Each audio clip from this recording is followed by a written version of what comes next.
It was supposed to be a routine segment, a rising political star, a late-night comedy host, and a stage where the lines between politics and performance blur more every year. Karoline Leavitt had been booked to appear on Jimmy Kimmel Live. The promo teased a spirited conversation about Gen Z and American politics. But what happened that night was anything but spirited. From the moment Caroline walked on stage, the tension was palpable. No warm hug, no handshake. Just two people, smiling through their teeth, seated across a glossy desk, under millions of watching eyes. Jimmy opened with a grin. "So, Caroline, you're young, loud, and already picking fights with journalists. Is that something they teach in Trump's youth camp, or—" The audience laughed. Caroline didn't. She looked straight at him and said, "At least I don't cry on national television every time someone tweets mean things about democracy." The crowd gave a mix of gasps and awkward chuckles. Jimmy leaned back, raised his eyebrows, and chuckled. "Oh, we're doing that tonight, huh?" What followed was less an interview and more a chess match with barbed wire. Jimmy asked her about working in the Trump White House. Caroline answered by asking how Jimmy's ratings held up after Trump left office. He rolled his eyes. She smirked. The crowd loved it and hated it at the same time. It was clear from the very first minute. This wasn't going to be a talk show segment. It was going to be a battlefield, and neither side came to lose. The gloves were off, and they weren't coming back on. Jimmy Kimmel, usually quick with a joke, was visibly tense now. Karoline Leavitt? She looked like she came to fight. Jimmy queued up a montage of Caroline arguing with reporters, clips from press conferences, campaign rallies, even a viral moment where she told a journalist to go fact-check themselves. He smirked and asked, "Do you just wake up angry, or is it something you work on throughout the day?" Caroline didn't flinch. She fired back, "I don't wake up angry, Jimmy. I wake up surrounded by lies and still manage to get more done before 9 a.m. than this show does in a week." That one stung. The crowd reacted. Some clapped, others booed. Jimmy leaned forward. "Well, we are a comedy show, Caroline. You came here knowing that, right?" Caroline smiled. "Comedy? That's generous. You guys are basically MSNBC with a laugh track." The studio lights felt hotter now. The audience sensed it. This wasn't funny anymore. Jimmy took a breath. "You're awfully confident for someone who lost a congressional race." Without hesitation, Caroline shot back. "I lost one race." "You've been losing credibility for 5 years straight," the audience gasped. Even the band stopped mid-riff. Jimmy's smile disappeared. No cue cards, no backup jokes, just tension and pride on the line. And then Jimmy went there. He shifted the conversation to the 2020 election. "Do you still think the election was stolen?" he asked flatly. Caroline's voice was calm. "I think it's crazy that asking questions gets you branded a traitor. That's not democracy, Jimmy. That's conformity." Jimmy shook his head. "I think you're confusing accountability with persecution." The back and forth was raw, sharp, personal, and it was only going to get worse. By now, the interview had become something else entirely. Not a conversation, not even a debate, a standoff. The audience was no longer laughing. They were holding their breath, waiting for someone to snap. Jimmy looked down at his cards, then tossed them aside. "You know what?" he said. "Let's stop pretending this is going anywhere civil." Caroline leaned back in her chair, completely unfazed. "That's funny," she said. "I didn't come here for civility. I came here for truth." That line landed like a punch. Jimmy's jaw clenched. "You called journalists the enemy of the people," he said, his voice tightening. "You called the media a disease. And now you want a platform without pushback?" Karoline didn't miss a beat. "When the media acts like a propaganda machine, what should I call it? A spa retreat?" Jimmy stood up, his voice rising now. "You're not a truth teller, Karoline. You're a chaos merchant.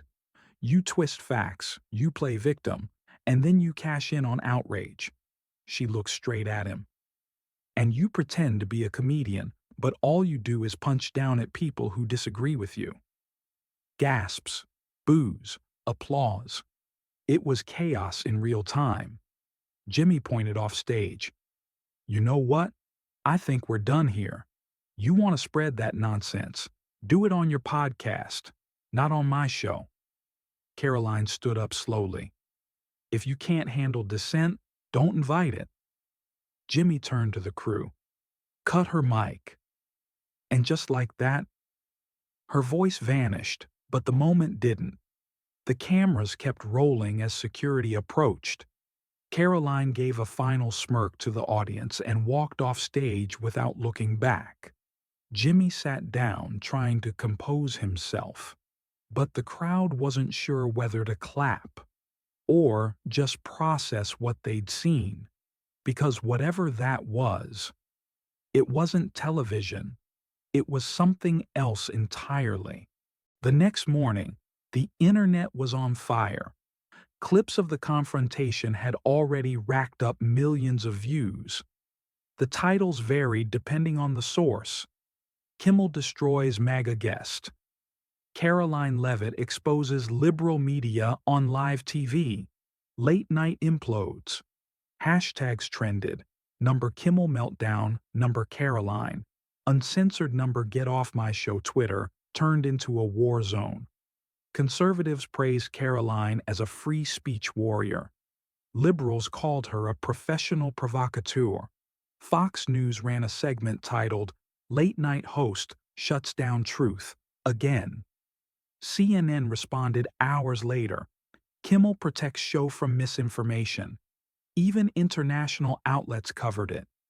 The UK's Daily Mail called it the interview that broke the internet. And Jimmy? He returned the next night, looking drained. He opened the show with a forced smile. "Last night? Well, that wasn't the episode we planned." He took a long pause. "I've had all kinds of guests. Actors, politicians, athletes. Some made me laugh, some made me think, some made me reach for a drink.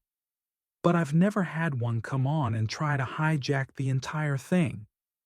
The audience laughed, nervously. Jimmy didn't mention her by name, but the message was clear. She'd gotten under his skin. Behind the scenes, though, things were less composed.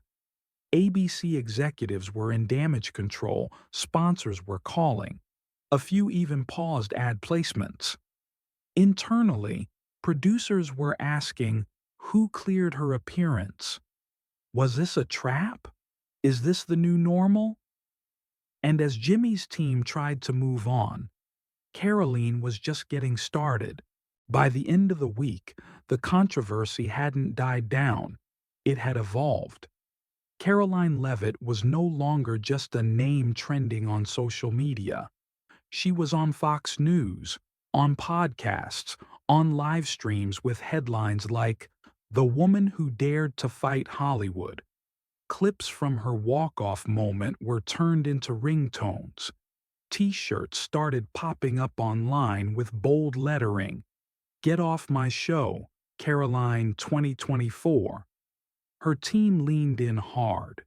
They announced a podcast titled Off the Show, launching that very weekend.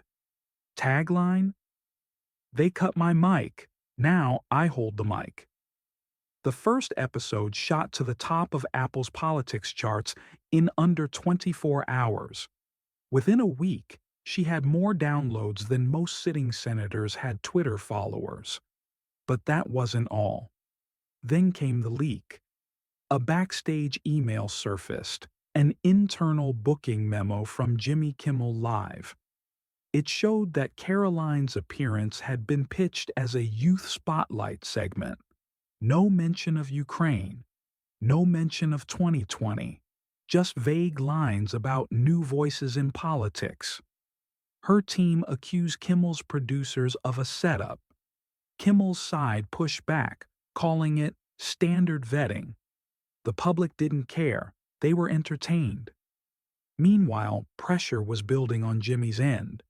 Some sponsors resumed ad buys, but others didn't. His ratings were up, ironically, but not for the reasons the network liked. This wasn't comedy anymore.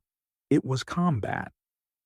Insiders reported Kimmel was furious behind the scenes. He'd allegedly told his writers, "I'm not doing another stunt interview.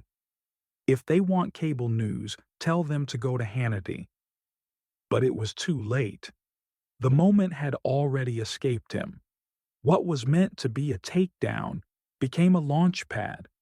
Karoline had turned a hostile interview into a national platform. And Jimmy? He looked like the gatekeeper who'd been outplayed by the guest he tried to shut down.